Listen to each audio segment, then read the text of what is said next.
మొత్తం complete India's అయితే కాదు. గ్రేట్. మరి మీరు అప్రిషియేట్ చేయట్లేదు. అప్రిషియేషన్ ఎక్కడ చెప్తున్నారండి మీరు అప్రిషియేషన్? అరే అది తీసుకో. అది ఏందిరా?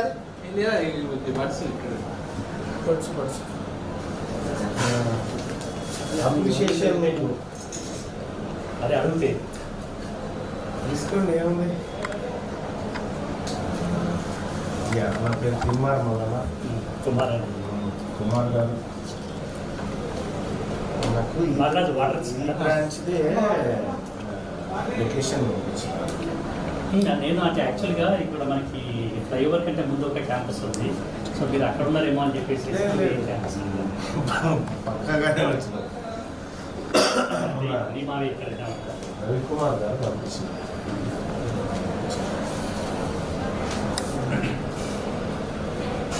కూర్చోండి.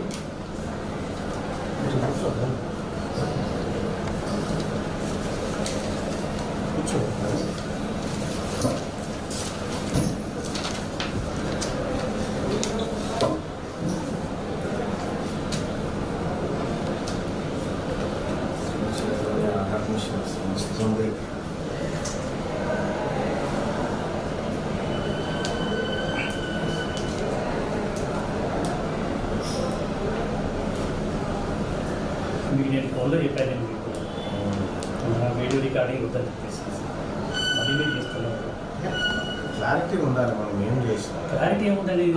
ఇప్పుడు వీడియోస్ లేనప్పుడు క్లారిటీ లేదా? యూట్యూబ్ లేనప్పుడు క్లారిటీ లేదా? అంటే మీరు ఇప్పుడు మీరు అడగగానే మేము ఒప్పుకున్నాం. మరి మా మాట కూడా మీరు గౌరవించాలి కదా. మీకు మీరు ఇన్ని ర్యాంకులు వచ్చినాయి, అప్రిసియేషన్ అంతా జనాలు చూడాలి. అది నేను అడిగితే మీరు చెప్తున్నారు. అది మీరు ఇప్పుడు చెప్తున్నా కాదు, అది దానికి వేరే రకంగా చేద్దాం. మీ అప్రిసియేషన్ మీరు సాధించిన ఈ ఘన కీర్తి అంతా మనకి ప్రజలకు తెలియాలి. మా ప్రజలకు తెలుసు, తెలిస్తేనే బాగుంటుంది. మా ప్రజలకు తెలుసు. మాట మీ ప్రజలం కాదా? మా ప్రజలంటే మా తెలంగాణ ప్రజలు. మీరేదా తెలంగాణ, మీరు తెలంగాణే కదా. అంతే. కానీ వద్దండి, వద్దండి. ఇప్పుడు నేను మీకు చాలా స్పష్టంగా చెప్పాను. నేను మాకు కొన్ని స్వేచ్ఛ ఉంటుంది, ఇలా రికార్డింగ్ మేము ఒప్పుకోమని చెప్పేసి. నేను ఏమంటున్నాను సార్, మీరు ఏమైనా అనండి. ఇప్పుడు రికార్డింగ్ ఎందుకనంటే చాలా సందర్భాల్లో మిస్యూజ్ చేశారు. సో కాబట్టి ఇది మిస్యూజ్ కాకుండా కాపాడే. మీరు ఎలా కాపాడతారండి? ఒక్కసారి మీరు యూట్యూబ్లో లైవ్ పెట్టిన తర్వాత అది ప్రపంచం మొత్తం తెలిసిన తర్వాత మీరు ఎట్లా కాపాడతారు? అది పబ్లిక్ ప్రాపర్టీ అవుతుంది. అది సార్ ఇది పబ్లిక్ పైసలు కూడా పబ్లిక్ ప్రాపర్టీ కదా సార్. ఒకటండి, నేనైతే మీకు చాలా స్పష్టంగా చెప్తున్నాను. నేను మీరు పెద్దవాళ్ళు, మీరు ఒకసారి మీరు పెద్దవాళ్ళు, మేము చెప్పిన మాట మీద గౌరవంతో మీరు ఆపుతారని చెప్పి మేము అనుకుంటున్నాము. మీరు అయినా కూడా మీరు చేస్తామంటే దాన్ని మేము ఏం చేయాలి? నేనేం చేయాలి? మనం ఏమన్నా వాదనకు దిగుతున్నామా? నేను క్లారిటీ వీడియో రికార్డింగ్ ఎందుకండి? ఎందుకంటే రేపు నేను సభ ముందు పెట్టుకుంటా. మీరు సభ ముందు పెట్టుకోవడానికి రికార్డింగ్ అవసరం ఏముంది? నేను సభ ముందు ఎవిడెన్స్ పెట్టాలనుకుంటున్నా. సార్, ఎవిడెన్స్ పెట్టడానికి రికార్డింగ్ అవసరం లేదు సార్. ఇప్పుడు మీరు ఫర్ ఎగ్జాంపుల్ ఒక ఇంట్లోకి వెళ్ళేసేసి నేను రికార్డ్ చేస్తాను, నేను ఇక్కడ పెడతానంటే ఎందుకు ఒప్పుకుంటారండి? నేను ఒక ఎగ్జాంపుల్ చెప్పాను. ఫస్ట్ నేను ఒక ఎగ్జాంపుల్ చెప్పాను. ఇది ఒక విషయం. ఇక్కడ ఇదే ఈ పేపర్లో ఏమైనా ఎర్రర్స్ ఉంటే మా దృష్టికి తీసుకురండి అని చెప్పి చెప్తున్నా. నేను మా దృష్టిలోకి తీసుకురండి, తీసుకొనే వచ్చిన వీడియో రికార్డింగ్ వద్దు. మరి ఇది ఎట్లా తెలవాలి జనాలు? అంటే వీడియో రికార్డింగ్ కాకపోతే తెలియదా? ఎట్లా తెలుసు? మీరు చెప్తారు కదండి. మీరు మీ ఛానల్ మీరు చెప్పారా? నేను చెప్తాను సార్. ఇది కరెక్ట్ గా సార్, ఇది కరెక్ట్ గా అట్లా మేము ర్యాంకులు ధైర్యంగా ఇచ్చిన వివరణ కూడా ధైర్యంగా ఇవ్వాలి. ఇప్పటికి కూడా ధైర్యంగా. ఇప్పుడు పేపర్లు ఇచ్చిన ధైర్యం లేకపోతే పేపర్లు ఇచ్చారు కదా, ఇచ్చారు కదా సార్. నేను దీని మీదనే కానీ నో సార్, ఇది బాగలేదండి. ఇది మేము వద్దు. దీని మీదనే కానీ నో సార్, ఇది బాగలేదండి. ఇది మేము వద్దు అన్నప్పుడు మీరు రికార్డింగ్ చేయకూడదు. మీరు బలవంతంగా రికార్డ్ చేస్తామంటే మేము ఏం చేస్తాం చెప్పండి సార్. నేను ఏమంటున్నాను, ఇందులో ప్రజా ప్రయోజనం లేకపోతే నేను రికార్డ్ చేయను. సార్ ఒకటండి, న్యూస్ పేపర్ లో మేము ఇచ్చాము, అథెంటిక్ ఇన్ఫర్మేషన్ ఉంటేనే న్యూస్ పేపర్ ఇస్తాము. మీరు కూడా ఛానల్ రాసుకోండి, మీరు ప్రాపర్ డిపార్ట్మెంట్స్ లో ఛాలెంజ్ చేయండి. నేను ఛాలెంజ్ చేసే కాడ చేశాను, చెయ్యండి. నేను ముద్దనట్లేదు కదా, ఛాలెంజ్ చేసే కాడ చేయను, చేస్తాను కూడా. ఎందుకంటే నేరుగా శ్రీ చైతన్యలో ఇచ్చినటువంటి అడ్వర్టైజ్మెంట్ పైన నాకు 3 పేరెంట్స్ కంప్లైంట్స్ ఇచ్చినారు. నేను వివరణ తీసుకోవడానికి వచ్చినాను. మీరు వివరణ తీసుకోండి, బట్ వీడియో రికార్డింగ్ వద్దు. మేము రిక్వెస్ట్ చేశాం మిమ్మల్ని. మేము మీరు ఒక బాధ్యతాయుతమైన సార్, లేకపోతే మీకు నాకేమైనా పని ఉందా? లేకపోతే మేము రమ్మని చెప్పలేదు కదా మిమ్మల్ని. నేను ఎందుకు అడిగినా? మిమ్మల్ని రమ్మని చెప్పామా? విషయం ఏంటంటే నేను ఎందుకు అడిగినాను, ఈ డౌట్స్ ఉన్నాయ్యా, నేను వచ్చి కలుస్తాను అవసరమైతే, ఇది ప్రజలకు తెలవాలి అనేటువంటి ఉద్దేశంతోనే చెప్పిన. మీరు అడిగారు, నేను చెప్పాను. మీరు అడిగిన దాన్ని మేము ఎప్పుడు చెప్పినారు? ఇవాళ పొద్దుగాల ఫోన్ చేసి వీడియో వద్దంటారు. సార్ ఒకటండి, మీరు రాత్రి చేశారు, నేను సాయంత్రం ఫోన్ చేశాను. నేను సాయంత్రం సండే అండి, నేను ఇవాళ కూడా నేను అవుతుంది చెప్పలేదు కదా మిమ్మల్ని. మీకు ఎప్పుడైనా ఇంకోటి ఇన్ఫార్మ్ చేయకుండా కూడా రమ్మని చెప్తున్నాం మేము. ఒకటి ఇన్ఫార్మ్ చేయకుండా మేము రావాల్సినంత బాధ్యత రాహిత్యం ఏం లేదు. మేము బాధ్యతతో కూడినటువంటి వ్యక్తులమే చెప్తా ఉన్నా. ఇక్కడ సార్ ఈ నారాయణ సార్ ఇది మాత్రం పద్ధతి లేదు. మరి ఎట్లా సార్ మీరు చెప్పుకోకపోతే మా తల్లిదండ్రులకు ఏం చెప్తాను? నేను చెప్పండి. ఇప్పుడు ఒకటండి, మేము న్యూస్ పేపర్లో ఇచ్చినాం, అథెంటిక్ ఇన్ఫర్మేషన్ తో న్యూస్ పేపర్లో ఇచ్చినాం. అథెంటిక్ ఇన్ఫర్మేషన్ తో న్యూస్ పేపర్లో ఇచ్చినప్పుడు మీరు అడగండి, నేను ఆన్సర్ చేస్తాను. బట్ కాకపోతే వీడియో రికార్డింగ్ వద్దు మీరు గౌరవించకపోతే చేసేది నిజమైనప్పుడు ఈ వీడియో ఉంటేంది పోతండి. మీరు దాన్ని మిస్యూజ్ చేస్తున్నారు. ఎవరు? మీరు మిస్యూజ్ చేస్తున్నారు. నేను మిస్యూజ్ చేయనని నేను రాసిస్తాను సార్. మీరు రాసిందండి సార్. ఒకటండి, ఒక మాట వినండి. ఇప్పుడు మీరు మిస్యూజ్ ఎట్లయితే సార్? నేను చెప్తాను, సత్యాన్ని మిస్యూజ్ చేయలేదు సార్. నేను చెప్తాను అంటున్నా కదా, నేను చెప్తాను ఎట్లా మిస్యూజ్ అవుతా నేను చెప్తాను. ఇప్పుడు ఫర్ ఎగ్జాంపుల్ మీరు యూట్యూబ్ లో మీరు లైవ్ లో పెడతారు. ఒకసారి యూట్యూబ్ లైవ్ లో పెట్టిన తర్వాత it becomes a public content. నేనైనా తీసుకోవచ్చు, ఇంకొక వ్యక్తి అయినా తీసుకోవచ్చు. తీసుకొని వాళ్ళు ఇష్టం వచ్చినట్టు మార్పింగ్ చేస్తారు. కానీ మీరు ఎట్లా కంట్రోల్ చేస్తారు, నేను ఎలా కంట్రోల్ చేస్తాను? నేను ఒకవేళ అట్లా మార్పింగ్ చేసుకుంటే మీరు నేరుగా నా పైన డిఫర్మేషన్. సార్ మాకు అంత ఓపిక లేదు, మేము మా పనులు మాకు ఉన్నాయి సార్. మాకు మేమైతే అది చేయమండి. మీరు చెప్పకపోతే ఎవరు చెప్తారు సార్? నేను చెప్తాను అంటున్నాను, వీడియో రికార్డింగ్ వద్దు అని అంటున్నాను. నేను ఇంత రిక్వెస్ట్ చేసిన మీరు వీడియో రికార్డింగ్ నేను చేసుకుంటానండి. మీలాంటి వాళ్ళు నేను ఏమంటారు సార్?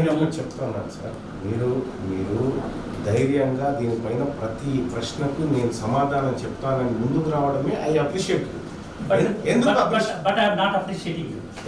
ఎందుకు అని అంటే మేము ఒక రిక్వెస్ట్ పెట్టాను. మేము ఇంకోటి మేము పెట్టిన రిక్వెస్ట్ పెద్ద రిక్వెస్ట్ ఏం కాదు. అంటే మేము అడిగిన దానికి మీకు రీజన్స్ కూడా నేను చెప్తున్నాను. ఆ రీజన్ చెప్పిన తర్వాత కూడా మీరు వినకుండా మీరు ఇట్లానే రేడియో రికార్డింగ్ చేస్తే చెప్పండి. ఇలాంటి వాళ్ళకి ఒక పని చేద్దాం, మీకు ఇది చెప్పడం ఇష్టం ఉందా? దీని వివరాలు మీరు అదే చెప్తారు సార్. నేను దయచేసి ఒకటి మాట మీకు చెప్తున్నాను. నేను మీరు నేను చాలా స్పష్టంగా మీకు చెప్పాను. ఎందుకంటే మిస్యూజ్ అవుతుంది. మేము ఇంతకుముందు సఫరర్స్, సఫరర్స్ ఎప్పుడైతే సఫరర్సమో ఆ బాధ నాకు తెలుసు కాబట్టి నేను మీకు చెప్తున్నాను. నేను మీరు మా బాధను గౌరవించకపోతే ఎట్లా? బాధను గౌరవించే ఎక్కడ గౌరవిస్తున్నారని మీరు బాధను గౌరవించే మీరు ఫుల్ బిజీగా ఉంటారని మీరు రాలేక సార్. ఇప్పుడు నేను అడిగిన దానికి కాకుండా మీరు ఏదో ఆన్సర్ చెప్తున్నారు. నేను వీడియో రికార్డింగ్ వద్దు, అది మిస్యూజ్ అవుతుంది అని చెప్పి చెప్తున్నాను. నేను ఆ ఒక్కటే ఒకటి అడుగుతున్నాను. మీరు అది చేస్తలేదు. ఒక పని చేయండి, సేమ్ మీ యాజమాన్యంతో వీడియో రికార్డింగ్ మేము వద్దు అంటున్నామని ఒక మాట చెప్పించాను సార్. ఎందుకు చెప్తామండి? మీరు ఎందుకు చెప్తాను చెప్పండి. ఇప్పుడు మీ ఇంకోటండి, ఇప్పుడు మా రిజల్ట్ గురించి నేను చెప్తాను అని చెప్పి నేను మీకు చెప్పానా? మీరు చెప్పలేదు. మీరు మమ్మల్ని అడిగారు. మీరు ఎప్పుడైతే మమ్మల్ని అడిగారో నేను మీకు ఆన్సర్ చెప్తున్నాను. నేను విషయం నేను మీ యాజమాన్యానికి పెడితే మీ యాజమాన్యము మా దాంట్లో షార్ప్ షూటర్ కుమార్ అని ఉన్నాడు. ఆ షార్ప్ షూటర్ను ముందు పెడతాము, మీరు అతనితో మాట్లాడండి అని చెప్పినారు. ఆ షార్ప్ షూటర్ దగ్గరికి నేను వస్తాను. ఏ రోజు రావాలంటే మీరు ఆ రోజు ఫోన్ చేస్తే ఏమన్నారంటే, అయ్యా నేను వీటికి ఎవిడెన్స్లు ఇవ్వలేను, నేను కేవలం మాట్లాడతాను. ఎవిడెన్స్లు మా దగ్గర ఉన్నది కానీ ఇవ్వలేము. ఎందుకు ఇవ్వలేమో కూడా చెప్పండి. ఎందుకు ఇవ్వలేమంటే ఇప్పుడు ఇవాళ మీరు అడిగారు, రేపు రోజున ఇంకొక అడుగుతారు, రేపు రోజున ఇంకొక అడుగుతారు. అందరికీ ఎలా ఇస్తామండి డేటా? మేము అందరికీ ఒక విద్యార్థికి సంబంధించినటువంటి డేటా ఇవ్వడానికి ఇబ్బంది అయినప్పుడు ఇదే విద్యార్థి డేటా మీరు న్యూస్ పేపర్లలో ఎందుకు ప్రింట్ చేసుకున్నామంటే అది మా అథెంటిక్ డేటా. అది ఇది న్యూస్ పేపర్లో ప్రింట్ చేసిన డేటా మా అథెంటిక్ డేటా. అది అయితే అదే డేటాని వేరే వాళ్ళు మిస్యూజ్ చేస్తున్నారు. మిస్యూజ్ చేస్తున్నారు కాబట్టి సార్ ఇప్పుడు మీ ర్యాంక్ ఉందండి. ఇప్పుడు ఈయన సార్ ఈయన గౌరవ్ సింగ్ గారు ఈయన ఉన్నారు, ఈయన వేసుకున్నాడు, మరి మిస్యూజ్ చేసిండు ఆయన నారాయణ, ఆయన మిస్యూజ్ చేసిండు. నేను మీకు చెప్పిన తర్వాత కూడా మీరు మళ్ళీ ఇలానే ఇస్తున్నారు. ఇప్పుడు సార్ వినండి, మీరు 100 క్వశ్చన్లు అడగండి, నేను ఆన్సర్ చేస్తాను. నేను వీడియో రికార్డింగ్ ఆపని చెప్పి చెప్తున్నాను. నేను ఇంత చెప్పిన తర్వాత కూడా మీరు ఎమ్మెల్సీ అయ్యండి, మీరు బాధ్యతాయుతమైన పొజిషన్లో ఉండి మీరు మేము ఒకటి కుమార్ గారు, నా బాధ్యతను గుర్తు చేసేంత దమ్ము ధైర్యం ఇంకా నీకు లేదు, ఈ యాజమాన్యానికి కూడా లేదు. ఎందుకు లేదండి? ఎందుకు లేదు అని అంటే నేను చట్టం చదువుకొని వచ్చిన ఉత్తగా రాలే. మీరు చట్టం చదువుకొని నేను ఇక్కడికి వచ్చినా నీకు నేషనల్ అడ్వైజరీ టీమ్ ఏం చెప్తా ఉంది, దీంట్లో అడ్వర్టైజ్మెంట్ సంబంధించినటువంటి చట్టాలు 2024 ఏం చెప్తా ఉంది, ఇవన్నీ చదువుకొని ఇంటికి వచ్చిన సార్ విషయం ఉన్నాయి రాలా. ఒక విషయం చెప్తా ఉన్నా, నేను ఒక బాధ్యత గల ఎమ్మెల్సీని, ఇంతమంది తల్లిదండ్రులు నాకు ఓటేస్తే నేను ఎమ్మెల్సీ అయినా, ఈ శ్రీ చైతన్యలో చదువుతున్నటువంటి తల్లిదండ్రుల ఓట్లతోని నేను ఎమ్మెల్సీ అయినా, వాళ్ళకు సంబంధించినటువంటి ఖచ్చితమైనటువంటి ఆ ప్రశ్నలకు మీరు సమాధానం చెప్పాల్సింది, దానికి నేను ప్రతినిధిగా ఉండాలి. నేను సమాధానం చెప్పను అని అనట్లేదు, చెప్తానని అంటున్నాను. వీడియో రికార్డింగ్ ని మీరు మిస్యూజ్ చేశారు కాబట్టి, మిస్యూజ్ చేస్తున్నారు కాబట్టి అది వద్దు అని అంటున్నారు. ఎవరు మిస్యూజ్ చేస్తున్నారు? మీరు చేస్తారు, ఎవరైనా చేస్తారండి. ఎవరండి మిస్యూజ్? ఎందుకు చేయరండి? ఎందుకు చేయరండి? ఎవరు మిస్యూజ్ చేశారు? ఎందుకు చేయరు? చాలా సందర్భాల్లో మిస్యూజ్ చేశారు. ఇది మిస్యూజ్ చేయడానికి చేస్తున్నటువంటి వ్యవహారం కాదండి కుమార్ గారు. సార్ ఇప్పుడు మీరు అలాంటి నేను ఏం చెప్తాను, మేము సఫరసం అని చెప్పి చెప్తున్నాను. నేను మేము సఫరసం తర్వాత మీరు ప్రూవ్ చేయండి అంటే నేనే ప్రూవ్ చేయాలి. విషయం ఏంటంటే మీరు దేనికి సఫరస్? దేనికి సఫరస్ అంటే ఇలానే మాట్లాడితే మేము మాట్లాడిన కంటెంట్ ని వాళ్ళు వేరే రకంగా వాడుకొని వేరే సందర్భాల్లో వాడుకున్నారు. వెంకటేశ్వర స్వామి వెనకాల ఉన్నారు, ఆయన వెంకటేశ్వర స్వామి కాదంటే పోతుందా సార్? ఇప్పుడు ఇవన్నీ ఎమోషనల్ గా ఏదో అయ్యేది కాదు. అండ్ ఇప్పుడు మిస్యూజ్ ఆన్లైన్ కంటెంట్ ని మిస్యూజ్ చేయరా? మిస్యూజ్ చేయరని చెప్పి మీరు చెప్పండి. ఎట్లా చేస్తారని చెప్పాను కదండి. ఇప్పుడు మీరు సార్ యూట్యూబ్ జరిగిన మిస్యూజ్ ఏందో చూపించండి. ఒకవేళ మీకు పలానా మిస్యూజ్ జరిగింది, ఇది జరగకుండా చూడండి అని మాకు చెప్పండి. మీరు కాంప్లీట్ అథారిటీ కాదు కదా సార్. మీరు దేనికి ఇప్పుడు మిస్యూజ్ అవుతే దానికి మీరు అరికట్టండి అని చెప్పి నా వరకు నేను బాధ్యత వహిస్తాను. నేనేమంటున్నానండి, నా వరకు నేను బాధ్యత వహిస్తా 100%. ఇప్పుడు మీ వరకు బాధ్యత వహిస్తారు. ఇప్పుడు మీరు రికార్డ్ చేస్తున్నారు కాబట్టి వద్దు అని అంటున్నాను. నేను వేరే వాళ్ళని వద్దలేదు కదా. విషయం ఏంటంటే ఇది నేను చేయొచ్చు, ఇంకోటి చేయొచ్చు. ఎలా చేస్తారండి? ఇప్పుడు నేను బయట రోడ్డు మీద ఉంటే ఎవరైనా చేయొచ్చు. నేను నా రూమ్ లో ఉన్నప్పుడు వేరే వాళ్ళు వచ్చి రికార్డ్ చేస్తారంటే నేను ఎందుకు ఒప్పుకుంటానండి? విషయం చెప్తా, నేను ఈడికి ఉత్తగా రాలే. మీ యాజమాన్యము నాకు విత్ లొకేషన్ తో పాటు నేనే లొకేషన్ పెట్టాను మీకు, నేనే లొకేషన్ పెట్టాను, నేనే మీతో మాట్లాడాను. నేనే ఇవాళ మార్నింగ్ రిక్వెస్ట్ చేశాను వద్దు అని చెప్పేసి. ఇప్పుడు మీరు పెద్దవాళ్ళు మీరు చెప్పిన తర్వాత కూడా మీరు మా వ్యక్తిగత స్వేచ్ఛను కూడా ఈ లొకేషన్ మీరు పెట్టింది కాదు. ఇక నాకు మీ యాజమాన్యం నుంచి ఏ రోజు వచ్చింది? 25 జూలై రోజు వచ్చింది ఈ లొకేషన్. రవికుమార్ గారికి నేను లొకేషన్ పెట్టాను. సార్ మీరు ఫోన్ చేసిన తర్వాత నేను కూడా మీ వాట్సాప్ గ్రూప్ చూడండి, దాంట్లో నేను కూడా లొకేషన్ షేర్ చేశాను. అంటే లొకేషన్ షేర్ చేసిన తర్వాత ఇలా మార్నింగ్ నేను కూడా ఫోన్ చేశాను. ఇప్పుడు ఆ రోజు 25 జూలై రోజు నుంచి సరే నాకు వివిధ కారణాలు పనుల వల్ల నేను రాలేదు. దానికి కారణం కూడా మీరు చెప్పారు. ఏమని చెప్పారంటే నేను ఎవిడెన్సులు మాత్రం ఇవ్వలేను, దీంట్లో ఉన్నటువంటి ప్రతి ప్రశ్నకు నేను సమాధానం. నేనేమంటున్నా, మీరు ఎవిడెన్స్లు ఏమి ఇవ్వకండి, నేను అడిగిన దానికే సమాధానం చెప్పాను. సార్ నేను చెప్పను అని అనలేదు. మీరు ఎన్ని క్వశ్చన్స్ అయినా అడగండి, అన్ని క్వశ్చన్లు చెప్తానంటున్నాను. అయినా మీరు వీడియో రికార్డింగ్ చేస్తున్నారు. పెద్దల్ని చైతన్య నారాయణకు సంబంధించి నేనే సార్, నేను V6 లో హెల్త్ అండ్ ఎడ్యుకేషన్ డిపార్ట్మెంట్ను నేను చూసినప్పుడు మీ నీట్ ర్యాంకులు వచ్చినప్పుడు, మీ ఇంటర్మీడియట్ ర్యాంకులు వచ్చినప్పుడు నేనే కవరేజ్కి వచ్చేది. అప్పుడు మీరే ప్రపంచానికి అంతా తెలవాలి ఇదని చెప్పి మీరు ప్రచారం చేస్తే వాటిని వీడియోలు రికార్డ్ చేసుకపోయి మేమే టీవీలో ఇచ్చినాం. అవును సార్, అది మేము అడిగాం కాబట్టి ఇచ్చారు. ఇప్పుడు నేను కూడా అడుగుతున్నాను కదా సార్ వద్దు అని చెప్పి. దీని అనుకున్నారు కదా, మంచి విషయం ప్రజలకు తెలిస్తే తప్పేంది సార్? మేము చెప్పుకుంటాం సార్, మేము చెప్పండి చెప్పుకుంటున్నా కదా. ఇప్పుడు మేము పేపర్ ద్వారా చెప్తున్నాము, అండ్ మా పేరెంట్స్కి తెలుసు, అతనికి తెలుసు. అదే చెప్పండి కుమార్ గారు. సార్ ఇది బాగాలేదండి సార్. బట్ సార్ ఇప్పుడు నేను ఇంత చెప్పిన తర్వాత కూడా మీరు రికార్డ్ చేసుకుంటామంటే మీ ఇష్టం, నేను మీ విజ్ఞత వదిలిపెడతాను. సరే సార్, మాకు విజ్ఞత లేదు అయినా సరే. అయినా తప్పండి, ఎందుకంటే సార్, కుమార్ గారు. సార్ ఒకటండి, ఇప్పుడు నేను మిమ్మల్ని అడిగినప్పుడు మీరు వినాల్సిన బాధ్యత మీది. సార్ నాకు ప్రజలు ఇంపార్టెంట్ కానీ శ్రీ చైతన్య ఇంపార్టెంట్ కాదు. అది మీ చాయిసెస్ అండి. అది ఒకటి సార్, ఎందుకంటే నాకు ఇంపార్టెంట్ ప్రజలు, నాకు శ్రీ చైతన్య ప్రయోజనాలు నాకు అక్కర్లేదు. నేను శ్రీ చైతన్య ప్రయోజనాల గురించి మిమ్మల్ని రిక్వెస్ట్ చేయట్లేదండి సార్. మిమ్మల్ని శ్రీ చైతన్య ప్రయోజనాల గురించి రిక్వెస్ట్ చేయట్లేదు. దీనివల్ల మిస్యూజ్ చేస్తున్నారు, మిస్యూజ్ చేయడానికి 1000% ఛాన్స్ ఉంది.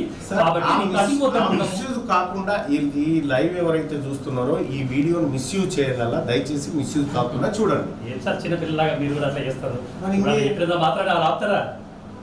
మీరు కూడా sir this is not proper. నేను ఇంకోటి కూడా చెప్తున్నాను, ఇప్పుడు మేము ఇంత కూడా మీరు చేస్తామంటే మీ ఇష్టం. సార్ ఏమవుతుంది సార్, ఇవన్నీ ఏమవుతుంది, మన 2 నిమిషాలు అయిపోతుంది. కానీ సార్ ఇప్పుడు ఈ శ్రీ చైతన్య అడ్వర్టైజ్మెంట్ ఈ వెలుగు దినపత్రికలో మనం ఇచ్చినటువంటి సందర్భంలో ఈ గౌరవ్ సింగ్ అనేటువంటి అబ్బాయి ఉన్నాడు సార్. ఇతను మీకు సంబంధించినటువంటి స్టూడెంట్ 100% మాకు సంబంధించిన వాడు. అయితే దీంట్లో నేను ఒక విషయం చెప్తాను, ఒక 2 minutes వినండి. ఇది ఇక్కడ సార్ క్లారిటీ ఉండాలి కదా. మీకు చెప్తాను, ఇప్పుడు మా కాలేజీలో కానీ 2 రకాల ప్రోగ్రామ్స్ ఉంటాయి. ఒకటి ఏంటంటే కాలేజ్లో చేరిన వాళ్ళు, రెండోది ఏంటంటే అకాడమీ ఉంటుంది. దాంట్లో మనం డిఎల్పి ప్రోగ్రామ్ అని ఉంటుంది. డిఎల్పి అంటే డిస్టెన్స్ లెర్నింగ్ ప్రోగ్రామ్. ఎస్పెషల్లీ ఏంటంటే మన కోవిడ్ తర్వాత ఏంటంటే ఆన్లైన్ కోచింగ్స్ ఎక్కువైనాయండి. ఇప్పుడు ఫర్ ఎగ్జాంపుల్ మన హైదరాబాద్లో ఉన్నారనుకోండి, ఇప్పుడు ఏదైనా ఒక వ్యక్తి ఎక్కడో బంజారా హిల్స్లోనే ఎక్కడో ఉంటాడు, ఆయనకి ట్యూషన్ కావాలి. మీ పెన్ను వాడుకోవచ్చు. 100% ఇప్పుడు ట్యూషన్ కావాలి. ట్యూషన్ కావాలంటే మనకి ఇప్పుడు హైదరాబాద్లో ఇంత దూరం ట్రావెల్ చేయాలంటే ఎంత కష్టం మీకు తెలుసు. సో వాళ్ళు ఆన్లైన్ కోచింగ్ తీసుకుంటారు వాళ్ళు. ఇతను సో డిఎల్పి ప్రోగ్రామ్ అని ఎవరితోనైతే మేము మెన్షన్ చేసినామో వాళ్ళందరూ కూడా వాళ్ళకి మేము ఆన్లైన్లో జూమ్లో క్లాసులు తీసుకుంటాం. ప్లస్ మా ఎగ్జామ్స్ రాస్తారు. ప్లస్ వాళ్ళ మెటీరియల్స్ ఉంటాం, మా మెటీరియల్స్ అంతా కూడా వాళ్ళకి సప్లై చేస్తాము. మెటీరియల్స్ అంతా కూడా ప్రాక్టీస్ చేసుకుంటాం. సో ఇతనిది ఎక్కడ సార్ గౌరవ్ సింగ్? ఒకసారి ఇక్కడే ఉంది.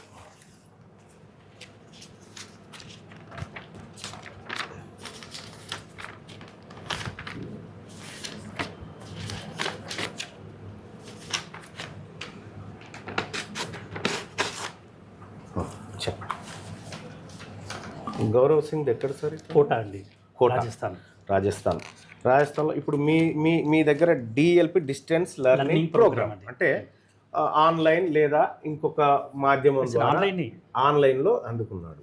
అంటే రాజస్థాన్లో ఉన్నటువంటి ఒక అబ్బాయి ఆన్లైన్ కోచింగ్ ద్వారా మీరు చెప్పిన చదువులతోని 9వ ర్యాంక్ సాధించినప్పుడు ఈడ మీరు డైరెక్ట్గా చెప్పిన చదువులతోని ఎంతమంది ఎందుకు రారు? ఎవరెవరికి అందరికి వస్తుంది. వీళ్ళందరూ ఇప్పుడు దీంట్లో 17 మెంబర్స్ ఉన్నారండి. ఓకే, ఈ 17 మెంబర్స్లో 4 మెంబర్స్ డిఎల్పి ఉన్నారు. వీళ్ళ వాళ్ళందరూ మా క్లాస్ రూమ్ ప్రోగ్రామ్ వాళ్ళు. ఏ క్లాస్ రూమ్ ప్రోగ్రామ్ వాళ్ళు? క్లాస్ రూమ్ అండి, అంటే 2 years క్లాస్ రూమ్స్ ఉన్న వాళ్ళు. అదే సార్ నేను ఏమంటున్నా, ఇప్పుడు ఫర్ ఎగ్జాంపుల్ ఈ అబ్బాయి తీసుకోండి సార్. ఈ అబ్బాయి హనీష్, ఈయన నారాయణ కూడా అబ్బాయి. ఓకే, నారాయణ కూడా అబ్బాయి. ఈయనది all India 6th rank. State all India. ఇక్కడ చూడండి, ఓబీసీ అండి. ఈయన ఓబీసీలో 6th ర్యాంక్ అండ్ ఇదే స్టూడెంట్ కి ఆల్ ఇండియాలో 21st ర్యాంక్ వచ్చింది. ఇప్పుడు అఫీషియల్ గా 2 రకాల ర్యాంకులు ఇస్తారండి. ఒకటేమో ఆల్ ఇండియా ర్యాంక్ ఇస్తారు, ఇంకోటేమో కేటగిరీ ర్యాంక్ ఇస్తారు. ఆ కేటగిరీ ర్యాంక్ నే ముందెందుకు వేసినారు పెద్దగా? చూడండి అక్కడ సార్ నేను ఏమంటున్నా, కేటగిరీ ర్యాంక్ నే ముందెందుకు వేసినారు? ఆల్ ఇండియా ర్యాంక్ వదిలేసి ఇది చూస్తే జనం ఏమనుకుంటారు? తప్పేముందా? మేమేమైనా మార్ఫింగ్ చేసినామా దాంట్లో? ఏమైనా ఇప్పుడు మార్ఫింగ్ దగ్గర పోదాం. నేనేమంటున్నా, ఇప్పుడు ఇతనికి వచ్చిన ర్యాంకు వాస్తవానికి మీరు చెప్పింది ఎంత? 21st అండి. 21 ర్యాంక్ వచ్చింది ఇతనికి. కానీ ఇతనికి 6వ ర్యాంక్ వచ్చింది ఓబీసీ కోటాలా అనేది మీరు క్లెయిమ్ చేస్తున్నటువంటి అంశం. ఉందండి ఇక్కడ మెన్షన్ చేశాము. ఇతను ఇక్కడ 2 years క్లాస్ రూమ్ స్టూడెంట్, ఇది నేరుగా రాసినారు. ఇది గైడ్ లైన్స్ ప్రకారం పెట్టినారు. మరి ఇతనికి ఏం పెట్టినారు? ఇక్కడ పెట్టాం కదా డిఎల్పి అని చెప్పి. ఈ డిఎల్పి అంటే ఏంటండి? క్లారిటీగా పెట్టాలి కదా. డిస్టెన్స్ లెర్నింగ్ ఇక్కడ 2 years ప్రోగ్రామ్ ఎలా ఉంటుందో డిఎల్పి ప్రోగ్రామ్ అలానే ఉంటుంది. ఇది సాధారణ పబ్లిక్ ఏం తెలుస్తుంది డిఎల్పి అంటే? అందరికి తెలుసు అండి. అందరికి తెలుసు. అందరికి తెలుసు సార్. ఇప్పుడు ఒకటండి మిత్రులారా, ఒకటి ఇక్కడ ప్రజలు అర్థం చేసుకోవాల్సింది, ఇక్కడ ఉన్నటువంటి చిన్న డిఎల్పి అనేది బ్రాకెట్లో పెట్టినారు కదా, ఇదంటే శ్రీ చైతన్యలో పిల్లల్ని చదివిపిస్తున్న తల్లిదండ్రులందరికీ డిఎల్పి అంటే ఏందో తెలుసు అని యాజమాన్యం చెప్తా ఉంది. అయితే విషయం ఏంటంటే నేను హెల్త్ అండ్ ఎడ్యుకేషన్ రిపోర్టర్గా తెలంగాణ రాష్ట్రంలో దాదాపు 6 సంవత్సరాలు బ్యూరోగా పనిచేసిన. ఈ డిఎల్పి అనేది నాకే తెలియదు వాస్తవానికి. ఇప్పుడే తెలుసుకుంటున్నా. ఇది కొత్త విషయాన్ని తెలుసుకున్నందుకు ధన్యవాదాలు. ఈ రెండో విషయం ఏంటంటే దీంట్లో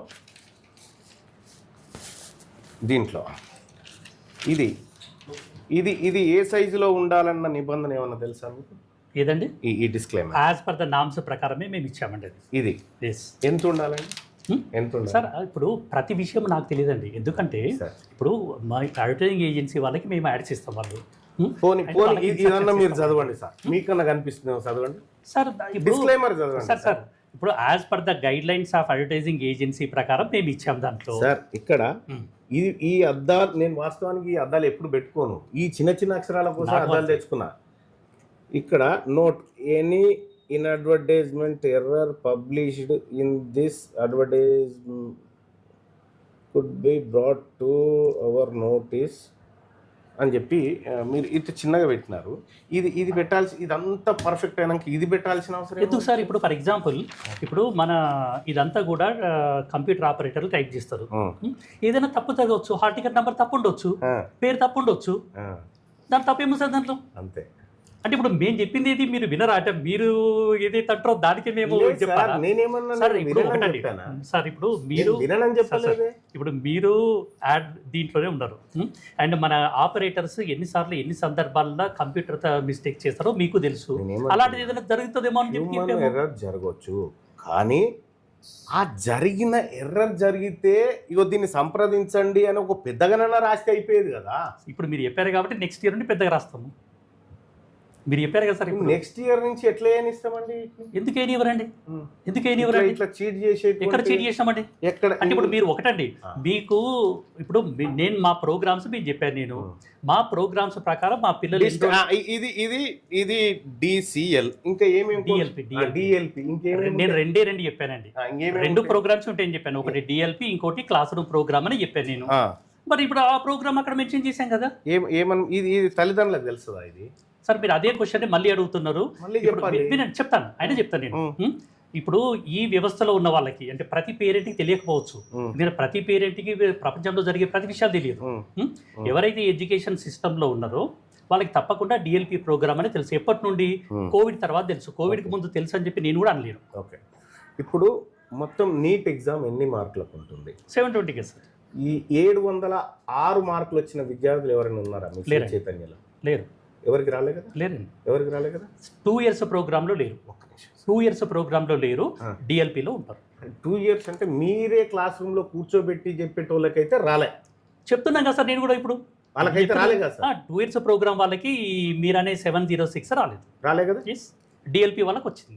డిఎల్పి వాళ్ళు మీ వాళ్ళు కాదా? మా వాళ్ళు ఎందుకు కాదండి, మీరెవరు అంటారండి మా వాళ్ళు కాదని చెప్పేసి. ఎలా అంటారు? ఎందుకన్నారండి? ఇప్పుడు ఫర్ ఎగ్జాంపుల్ మీరు ఇందులో అడ్వర్టైజ్మెంట్ వేసుకోవాలంటే వాళ్ళ తల్లిదండ్రుల అనుమతి తప్పనిసరి. 100% వీళ్ళ తల్లిదండ్రుల అనుమతి ఉంది. అండ్ వాళ్ళ అప్లికేషన్ ఫామ్ ఫిల్ చేస్తారు. అండ్ వాళ్ళ అప్లికేషన్ ఫామ్ ఫిల్ చేసిన తర్వాతనే అండ్ కాలేజ్లో ఎన్రోల్ అయిన తర్వాతనే వాళ్ళకి మేము క్లాసులు చెప్తాము. ఎన్రోల్ కాకుండా క్లాసులు చెప్తాము. క్లాసులు చెప్పలే ఇలా మీరు అనుకుంటే ఎట్లా సార్? మీరు ఇంకోటి, ఇప్పుడు నేను మీకు చాలా స్పష్టంగా చెప్పాను. నేను వాళ్ళకి మేము ఆన్లైన్లో క్లాసులు చెప్తాము, జూమ్లో. ఆన్లైన్ లో చెప్పేటోనికి ర్యాంక్ వస్తుంది, ఈడ కూర్చొని చెప్పేటోనికి ఎందుకు వస్తుంది? చెప్తున్నాను కదా. ఎంతమంది రాసిరు? అందరికి రాస్తారు. శ్రీ చైతన్య నుంచి ఎంతమంది రాసిరు? శ్రీ చైతన్య నుండి తెలంగాణలో నుండి దాదాపు 8500 చేంజ్, అంటే దాదాపుగా అంతమందికి 8500 మెంబర్స్ అండి. సో 8500 మెంబర్స్ లో ఇప్పుడు పోయినసారి కట్ ఆఫ్ ను దృష్టిలో పెట్టుకుంటే ఎంతమందికి ఎంబీబీఎస్? దాదాపు ఇప్పుడు 8500 చెప్పండి చూడండి. దీంట్లో దాదాపుగా అంటే మీకు ఇంకోటి కూడా చెప్తున్నానండి. 1 సెకండ్ మీకు చెప్తాను నేను. మీకు కూడా ఒక విషయం తెలియాలి. అంటే ఎందుకంటే ఇప్పుడు అందరికీ అన్ని విషయాలు తెలియకపోవచ్చు. ఇప్పుడు మొత్తం ఇండియాలో 130,000 సీట్స్ ఉన్నాయండి. ఒక 2 minutes స్పేర్ చేయండి. ఓకే. 130,000 సీట్స్ ఉన్నాయి. ఈ 130,000 సీట్స్లలో దాదాపు 75,000 సీట్స్ కేటగిరీ ఏ, అంటే free seats. And all governments 75,000, around 75. అంటే గవర్నమెంట్లో ఉండే అన్ని ప్లస్ ప్రైవేట్లో ఉండే 50%. Okay. Around 75,000. 23 lakhs of students every year రాస్తున్నారండి. అంటే 23 lakhs by 75,000 అంటే ఇట్ ఈస్ నియర్లీ 1:35. అంటే 1:30 ఉంటుంది. అంటే ప్రతి 30 మందిలో ఒకరికి మాత్రమే సీట్ వస్తుంది. ఇది ఆల్ ఇండియా. ఓకే. అదే తెలంగాణకి రండి. తెలంగాణలో దాదాపు 10,250 సీట్స్ ఉన్నాయండి. ఈ 10,250 సీట్స్లో దాదాపుగా 5,200 వరకు కేటగిరీ ఏలో ఉంటాయి. అరౌండ్ దట్ 5,500 వరకు ఉంటాయి కేటగిరీ ఏలో. అంటే జనరల్గా మేము కేటగిరీ ఏ సీట్లనే కన్సిడర్ చేస్తాం, ఎందుకంటే ఫ్రీ సీట్స్ కాబట్టి. మిగిలినవి ఏంటంటే B category and NRI quota ఉంటుంది. మేము కేటగిరీ ఏనే కన్సిడర్ చేస్తాం. ఇప్పుడు ఈ 75,000 స్టూడెంట్స్ ఎవ్రీ ఇయర్ తెలంగాణలో ఎగ్జామ్ రాస్తారు. 5,500 సీట్స్ అంటే దాదాపుగా 1:15. దాదాపుగా 1:15 తెలంగాణలో. అంటే ప్రతి 15 మందికి ఒక సీట్ వస్తుంది. ఇప్పుడు చైతన్యలో 8,500 ప్లస్ ఎగ్జామ్స్ రాశారని చెప్పి నేను చెప్తున్నాను. నేను ఈ 8,500లో దాదాపుగా మాకు అంటే ఓన్లీ కేటగిరీ ఏలోనే దాదాపు ఒక 4,000 సీట్స్ వస్తాయండి. అంటే 4,000 తెలంగాణలో ఉన్న సీట్లు ఏంటండి? 5,250 ఉందండి. అరౌండ్ 5,500 తెలంగాణలో ఉన్నటువంటి కేటగిరీ ఏ కేటగిరీ దాదాపు 5,500 వరకు ఉంటాయి. ఈ 5,500లో దాదాపు 2,800 ఇంకొంచెం ఎక్కువ 2,800 అరౌండ్ 3,400 ప్లస్ మాకు సీట్లు వస్తాయండి. ఇంకా మిగిలిన ఏంటండి? దాన్ని మైనస్ చూసుకోండి. ఎంత? 3,500 ప్లస్ ఉంటుందండి. 3,500 ప్లస్ సీట్లు మీకు ఎస్ మీకు వస్తాయి. ఆ తర్వాత ఇది అవుట్ ఆఫ్ 5,500 అండి. అదే నేను అదే రాస్తున్నా. ఇప్పుడు 5,500 సీట్లలో 3,500 సీట్లు ఓన్లీ శ్రీ చైతన్యకు వస్తాయి తెలంగాణలో. మరి ఈ గాడిది ఏంది ఇట్లా చెప్పిండు మాకే అడగోలుగా వచ్చినాయని? ఎవరికండి? ఈయన నారాయణ. ఆయన ఏం చెప్పాడో నాకేం తెలుస్తుందండి. నాది నేను చెప్పుకుంటాను కానీ ఆయన చెప్పిన దానికి నేను ఆన్సర్ చేయలేను కదా. అచ్చా, ఇప్పుడు ఈ 3,500 వస్తాయి అన్నారు కదా, ఇందులో ఒక 3,000 పేర్లు చెప్పండి. 3,000 మంది. 3,000 కాదు, మొత్తం 3,500 మంది పేర్లు చెప్పగలను. చెప్పండి. ఎందుకంటే వాళ్ళు మా దగ్గర చదివిన వాళ్ళు. వెరీ గుడ్, చెప్పండి. ఏం చెప్తే ఎట్లా చెప్తానండి? లిస్ట్ ఇట్లా గుర్తుంటుందండి నాకు. లిస్ట్ ఇవ్వండి. ఇప్పుడు 3,500 మంది పేర్లు మీరు అడిగితే నేను చెప్పగలను. 3,500 మీకు వస్తున్నాయని తెలుసు, ఆ పిల్లల వివరాలు మీకు తెలియదు. పిల్లల వివరాలు ఎందుకు తెలియదండి? సిస్టంలో ఉంటుంది. ఇవ్వండి సార్. మీకు ఎందుకు ఇస్తాను సార్ నేను అది? మీకు ఎందుకు ఇస్తాను నేను అది? ఇప్పుడు మీరు కాంపిటెంట్ అథారిటీ దగ్గరికి వెళ్ళి అడగండి. అడిగితే వాళ్ళు ఇస్తారు, వాళ్ళు తప్పకుండా. ఇప్పుడు మీరు అడిగారని చెప్పి మీ అథారిటీ ఏమో ఈయన దగ్గర అన్నున్నది, ఈయన దగ్గరికి వెళ్ళండి అని చెప్పి. సార్ మా వాళ్ళు ఏం చెప్పారంటే, ఇట్లా మల్లన్న గారు వస్తారు, ఆయన అడిగిన క్వశ్చన్లకి మీరు ఆన్సర్ చెప్పండి అన్నారు. మీరు అడుగుతున్నారు, నేను ఆన్సర్ చెప్తున్నాను. అండ్ నాకు కూడా అది చెప్పారు, నేను కూడా మీకు అది చెప్పాను. నేను మీరు అడిగిన ప్రతిదానికి నేను ఆన్సర్ చెప్తానని చెప్పి. ఏం ఆన్సర్ చెప్తున్నా? ఏం చెప్తలేదండి. అంటే ఇప్పుడు అంటే మీ ఉద్దేశంలో మాకు సీట్లు రావట్లేదన్న మీ ఉద్దేశం? ఇవన్నీ మీ సీట్లు అనుకుంటున్నా. 100%. మీరెవరండి కాదని చెప్పడానికి? నువ్వెవడు ఇది వేసుకోవడానికి? మా పిల్లలు కాబట్టి మేము వేసుకుంటున్నాం. వీళ్ళు మీ పిల్లల? 100%. నీ పిల్లల మీద 100% మా పిల్లలండి. ఇగో మీరు సార్ ఇప్పుడు ఇది మీరు ఇలా ప్రెషర్ చేయడము, ఫోర్స్ చేయడం అనేది పద్ధతి కాదు. వీళ్ళు మా పిల్లలు, వీళ్ళందరూ శ్రీ చైతన్య విద్యార్థులు. పిల్లల మీద ఒట్టేసి చెప్పు sir. It's not an emotional thing. అది అంటే ఏంటంటే అంటే మీరు ఏది చెప్తే అది. ఇంకొకసారి మీరెవరు అంటే నేను లేచేస్తా. మరి నేను ఆ టైం సార్ వినండి, సార్ వీళ్ళు మా విద్యార్థులు అని చెప్పి చెప్తున్నాను. నేను చెప్పేది ఏంటో, శ్రీనివాస్ కుమార్ గారు వీళ్ళు మీ పిల్లలు కాదనేది లోకమంతా 100% రాంగ్. వీళ్ళు మా పిల్లలు. వీళ్ళతోటి నేను బస్ కిరాయిలు పెడతా, నేను ఫ్లైట్ టికెట్లు బుక్ చేస్తా, ఎప్పుడు పోదని చెప్పి పిల్లల దగ్గరికి. మీ ఇష్టం వచ్చినప్పుడు పోండి. మీ ఇష్టం వచ్చినప్పుడు చూపిద్దు. మీ ఇష్టం వచ్చినప్పుడు సార్ ఇంకో ఒకటండి, ఇప్పుడు మీరు నన్ను అడుగుతున్నారు, మా దగ్గర అప్లికేషన్ ఫామ్స్ కూడా ఉన్నాయి. మీకు కావాలంటే నేను అప్లికేషన్ ఫామ్స్ కూడా చూపిస్తాను. చూపించండి. ఎవరిది కావాలంటే ఎవరిది కావాలి చెప్పండి. వీళ్ళ అప్లికేషన్ ఎవరిది కావాలి చెప్పండి. గౌరవ్ సింగ్ ది అప్లికేషన్ ఇవ్వండి.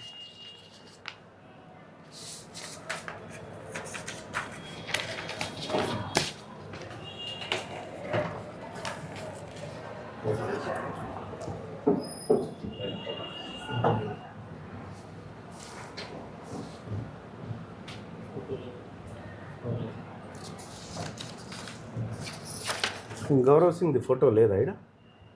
లేదండి. అచ్చా సార్ మల్లన్న గారు, మళ్ళీ చెప్తున్నాను నేను, ఇప్పుడు మాకు రాని రిజల్ట్ని మేము ఇంతవరకు ఎప్పుడు ఎందుకండి ఎందుకంటే సార్ మీరు అడుగుతుందని చెప్పాలి కదా సార్. ఒక్క నిమిషం. ఇక చూడు, ఈడనేమో డిఎల్పి అని పెట్టుకున్నాం గౌరవ్ సింగ్ది, ఈడనేమో ఏఐటిఎస్ అని పెట్టారు. డిఎల్పి టిక్ లేదు ఎందుకు? ఈ డిఎల్పి ప్రోగ్రామ్లో ఏఐటిఎస్ ఇంటిగ్రేటెడ్ అండి. డిఎల్పి ప్రోగ్రామ్లో ఏఐటిఎస్ ఉంటుంది. మరి సార్ వినండి, ఏఐటిఎస్ అంటే ఆల్ ఇండియా టెస్ట్ సిరీస్. ఈ ఆల్ ఇండియా టెస్ట్ సిరీస్ అనేది శ్రీ చైతన్యలో ఉన్న ప్రతి స్టూడెంట్కి ఉంటుంది. ప్రతి స్టూడెంట్కి ఇప్పుడు ఫర్ ఎగ్జాంపుల్ వీళ్ళు చూడండి, ఓన్లీ శ్రీ చైతన్య వాళ్ళే రాస్తారా ఇది? బయట వాళ్ళు కూడా ఎన్రోల్ చేసుకోవచ్చండి. బయట వాళ్ళు కూడా ఎన్రోల్ చేసుకోవచ్చు.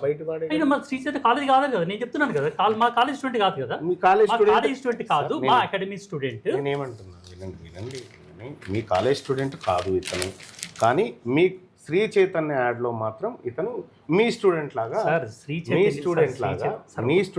క్లెయిమ్ చేస్తారు. ఒక మాట, శ్రీ చైతన్య అనేది నేషనల్ లెవెల్ ఇన్స్టిట్యూట్ అండి. నేనేమంటున్నాను సార్, మీరు అడుగుతున్నా చెప్తున్నాను కదా. ఇది ఫోటో తీసుకురా, మీరు అడుగుతున్నప్పుడు చెప్తున్నారు. అది ఇచ్చిపెట్టు, ఇది చూపించండి సార్. ఏదండి ఇది? ఈ గోయల్ది సార్. నేను మీకు ఆ రోజు కూడా నేను చూపిస్తాను, మేము ఇవ్వమని చెప్పాము. మీరు మా ఎదురుగానే ఫోటో తీసుకోమని అంటున్నారు. ఇంకా నేను ఏం చెప్పాలి మీకు? అరే మరి సార్, ఇది కాన్ఫిడెన్షియల్ ఇన్ఫర్మేషన్. ఇది ఇప్పుడు పేరెంట్స్ మా మీద ఫోర్స్ పెడుతున్నారు, వేరే వాళ్ళకి ఎందుకు ఇస్తున్నారు అని చెప్పేసి. ఇందులో చదువుతున్న పేరెంట్స్ నా దగ్గర 4-5 అప్లికేషన్లు ఉన్నాయి. ఉండొచ్చు సార్, మరి నేను లేదని అంటున్నా. కాన్ఫిడెన్షియల్ ఏంటంటే ఆయన బొమ్మ మీదే పేరెంట్ మీకు ఇస్తే దాన్ని నేను ఎట్లా అంటాను? నేనేమంటున్నా, బొమ్మ పేపర్ల బాధతో బొమ్మ వేసినాక కాన్ఫిడెన్షియల్ అంటారు. ఎలా ఉంటుంది అంటే, ఇప్పుడు ఫర్ ఎగ్జాంపుల్ ఇప్పుడు పిల్లల phone numbers data board of intermediate ఉంటుంది, ఎక్కడైనా ఉంటుంది. ఇప్పుడు ఎవరైనా పేరెంట్కి ఫోన్ వచ్చింది అనుకోండి, వాళ్ళు పేరెంట్ మమ్మల్ని బొంబాడి చేస్తున్నారు, మీరు ఎందుకు ఫోన్ నెంబర్ ఇస్తున్నారు సార్? మేము ఎందుకు ఇస్తాం ఫోన్ నెంబర్ సార్? ఒకటి విషయం ఏంటంటే, ఇతను ఒకసారి ఈ గోయల్ది ఒకసారి చూపించండి సార్. సార్ లేదండి, నేను చూపిస్తానండి.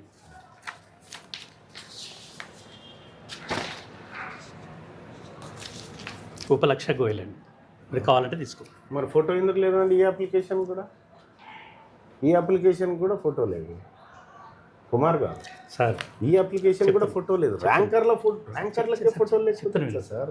ఏంటంటే వీళ్ళు అప్లికేషన్ అంతా ఆన్లైన్లో ఫిల్ చేస్తారు. ఆన్లైన్లో ఫోటో పెట్టడానికి ఉండదు, సో తర్వాత ఫొటోస్ ఇస్తారు. అందు గురించి అని చెప్పేసి దీనిలో ఫోటో ఉంటుంది. వేరే వాళ్ళు ఉన్నాయి కదా. ఏంటి సార్? వేరే వాళ్ళు ఉన్నాయి కదా సార్. ఈ అబ్బాయి ఉంది, ఈ అబ్బాయిది లేదు, ఈ అబ్బాయిది ఉంది, రకరకాలు ఉంటుంది సార్ దాంట్లో. కాదండి, నేను ఇవి ఎట్లా నమ్మశక్యం అవుతుంది సరిగా. ఇప్పుడు మిమ్మల్ని నమ్మించడానికి నేను ఇక్కడ లేను సార్. మీరు నన్ను అడిగారు విషయం ఏంటంటే సార్, ఇప్పుడు ఫర్ ఎగ్జాంపుల్ మీకు ఒక మాట చెప్తాను. ఇప్పుడు ఒక పేరెంట్ అడ్మిషన్ చేసుకోవడానికి ఒకటి రిక్వెస్ట్ చేస్తున్నా కుమార్ గారు. చెప్పండి సార్. ఎనఫ్ ఈజ్ ఎనఫ్, చాలు. ఇంకా ఈ చీటింగ్, ఈ విద్యా సంస్థల చీటింగ్ చాలు సార్. చీటింగ్ కాదు సార్. ఇప్పుడు ఒకటి సార్, కుమార్ గారు చెప్పేది వినండి. నేను మంచిగా రెస్పెక్ట్గా మీకు చెప్పి పోతున్నా. Enough is enough. జరిగిన చీటింగ్, మోసం జరిగిపోయింది. ఇంకొకసారి ఈ ప్రజల్ని, ఈ విద్యార్థులని, వాళ్ళ తల్లిదండ్రులని ఎట్టి పరిస్థితిలో చీటింగ్ చేయకుండా జాగ్రత్త పడండి. ఒకవేళ ఆన్ రికార్డ్ చెప్తున్నా, ఒకవేళ ఇంకొకసారి ఇట్లాంటి అడ్వర్టైజ్మెంట్లు కానీ, ఇట్లా ప్రజల్ని తప్పుదోవ పట్టించేటువంటివి కానీ ఏమైనా వస్తే నేరుగా నేనే వచ్చి తంతా. ఇది మీ యాజమాన్యానికి చెప్పండి. ఓకే, నేను చెప్పాలా? మీరు చెప్పారు కదా సార్. సార్ ఇప్పుడు మీరు చెప్పారు కదా. వదిలే 2 years కోర్స్ అని చెప్పింది. DLP అంటే 2 years కోర్స్ ఏనండి. తీసుకో కుమార్ గారు. నా వ్యూ నేను చెప్పిన నేను తల్లిదండ్రులకు ఇది పేదవాడి సొమ్ము, డబ్బు, ఎన్నో ఆశలతోని ఓ కలల ప్రపంచాన్ని ఊహించుకొని ఇందులో పిల్లల్ని జాయిన్ చేస్తూ ఉన్నాడు. దయచేసి మీ యాజమాన్యానికి తెలియజేయండి. ఇంకొకసారి ఇట్లాంటి అడ్వర్టైజ్మెంట్లు వేసి జనాన్ని కన్ఫ్యూజ్ చేసి విద్యను వ్యాపారంగా మార్చి పేదవాళ్ళని అట్రాక్ట్ చేసే దానికి మీరు జిమ్మిక్కులు చేయడం బంద్ చేయండి అని చెప్పిండు అని మీ యాజమాన్యం గారికి తీన్మార్ మల్లన్న గారు చెప్పిండని చెప్పండి. ధన్యవాదాలు. శ్రీ చైతన్య, మొన్న నారాయణ భాగవతం చూశారు కదా, ఇవాళ శ్రీ చైతన్య సేమ్ అవే ఫేక్ ర్యాంకులు, డిస్టెన్స్ లెర్నింగ్ ప్రోగ్రామ్ మోసాలు, అన్ని రకరకాల చిత్ర విద్యలన్నీ వాడి ప్రజల్ని, విద్యార్థుల్ని, తల్లిదండ్రుల్ని కన్ఫ్యూజ్ చేసి లక్షల కోట్ల రూపాయలు విద్యార్థుల దగ్గర నుంచి ఈ నీట్ల పేరు మీద, ఎంసెట్ల పేరు మీద ఈ కార్పొరేట్ వ్యవస్థలు గుంజుతూ ఉన్నాయి. ఇవాళ ఇదే అంశం పైన శ్రీ చైతన్య యాజమాన్యాన్ని ఎవిడెన్స్ అడడానికి వస్తే ఎవిడెన్స్ లేవట వాళ్ళ దగ్గర. ఎవిడెన్స్ లేవట, మేము సూచాయగా చెప్తామని చెప్తా ఉన్నారు. యాజమాన్యం బారిపోయింది, ఓ మధ్యలో ఒక ఆయనని పెట్టిపోయింది ఇక్కడ. ఇంకొకసారి ఇక్కడ నుంచి చెప్తా ఉన్నా, ఈ శ్రీ చైతన్య ఈ బ్రాంచ్ కానీ చెప్తా ఉన్నా, ఇంకొకసారి శ్రీ చైతన్య కానీ నారాయణ కానీ ఇంకెవడన కానీ ఈ తప్పుడు ర్యాంకులు వేసి అడ్వర్టైజ్మెంట్లు వేసి జనాన్ని తప్పుదోవ పట్టిస్తాం, విద్యార్థులను తప్పుదోవ పట్టిస్తామంటే ఖచ్చితంగా తంతం అనేటువంటి విషయాన్ని చెప్తా ఉన్నాము. విద్యార్థుల జీవితాలతోని, వాళ్ళ డబ్బులతోటి, వాళ్ళ జీవితాలతోని, వాళ్ళ తల్లిదండ్రులతోని ఆటలు ఆడుకోవద్దని హెచ్చరిక చేస్తా ఉన్నాం.